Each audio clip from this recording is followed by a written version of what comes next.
Assalamualaikum warahmatullahi wabarakatuh.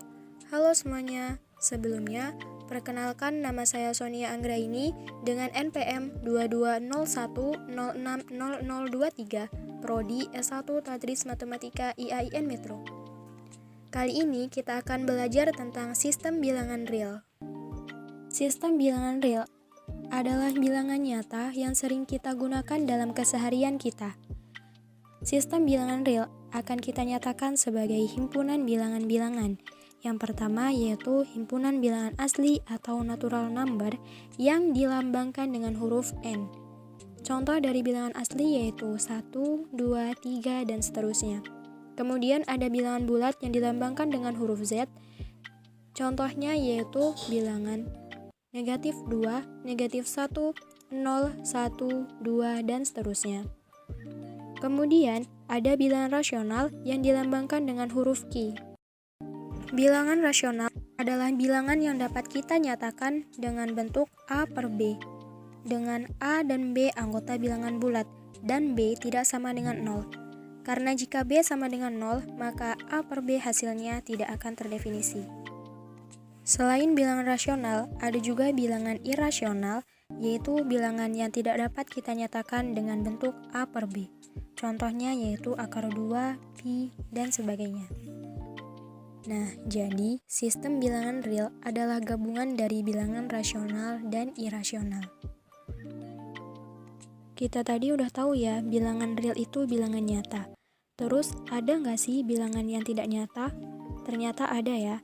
Bilangan tidak nyata itu disebut juga dengan bilangan imajiner, yang dilambangkan dengan huruf I. Contohnya yaitu akar negatif 2.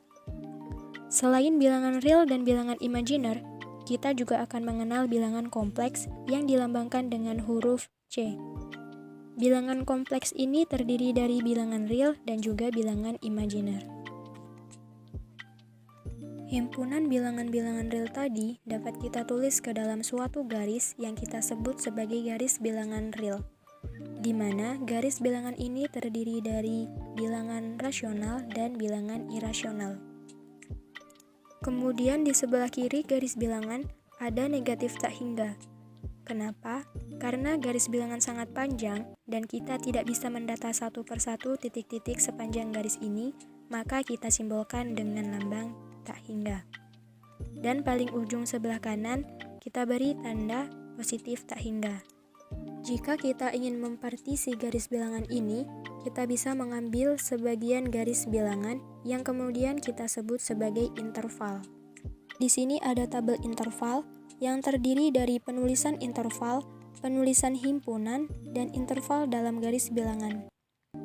Kita lihat penulisan interval yang pertama menggunakan kurung biasa apabila X lebih dari A dan X kurang dari B, sehingga interval dalam garis bilangan menggunakan bulatan kosong di setiap titiknya. Lalu yang kedua, penulisan interval menggunakan kurung siku, yang artinya X lebih dari atau sama dengan A atau X lebih dari atau sama dengan B, sehingga interval dalam garis bilangan menggunakan bulatan penuh di setiap titiknya. Kemudian yang ketiga, dia memakai kurung siku dan kurung biasa yang dalam penulisan himpunan ditulis X lebih dari sama dengan A dan X kurang dari B.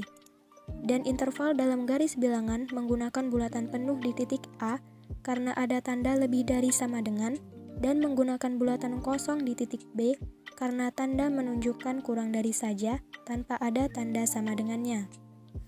Pemakaian bulatan penuh dan bulatan kosong dalam garis bilangan dapat kita tentukan dengan melihat tanda kurung dan tanda lebih dari atau kurang dari. Menggunakan bulatan penuh apabila tanda kurung menggunakan kurung siku dan tanda kurang dari atau lebih dari ada sama dengannya. Dan menggunakan bulatan kosong apabila tanda kurung biasa dan tanda lebih dari atau kurang dari saja. Kita masuk ke contohnya. Datalah anggota himpunan berikut. Yang pertama, dia menggunakan buka kurung biasa dan tutup kurung siku, yang artinya 4 di sini tidak termasuk ke dalam himpunan penyelesaian dan 8 termasuk ke dalam himpunan penyelesaian. Jadi jawabannya yaitu 5, 6, 7, 8. titik-titik di sini itu tandanya di antara angka 5 dan juga angka 6 terdapat bilangan-bilangan lain yang termasuk ke dalam bilangan real. Kemudian yang kedua, dua-duanya menggunakan kurung biasa, yang artinya angka 4 dan angka 8 tidak termasuk ke dalam himpunan penyelesaian. Jadi jawabannya yaitu 5, 6, dan juga 7. Dan yang ketiga, buka kurung menggunakan kurung siku dan tutup kurung menggunakan kurung biasa, yang artinya angka 4 termasuk ke dalam himpunan penyelesaian dan angka 8 tidak termasuk ke dalam himpunan penyelesaian. Jadi jawabannya yaitu 4, 5, 6, dan 7. Kemudian yang terakhir, dua-duanya menggunakan kurung siku, yang artinya angka 4 dan juga 8 termasuk ke dalam himpunan penyelesaian. Jadi, jawabannya yaitu 4, 5, 6, 7, dan 8. Selesai sudah pembahasan kita tentang sistem bilangan real. Sekian, terima kasih. Wassalamualaikum warahmatullahi wabarakatuh.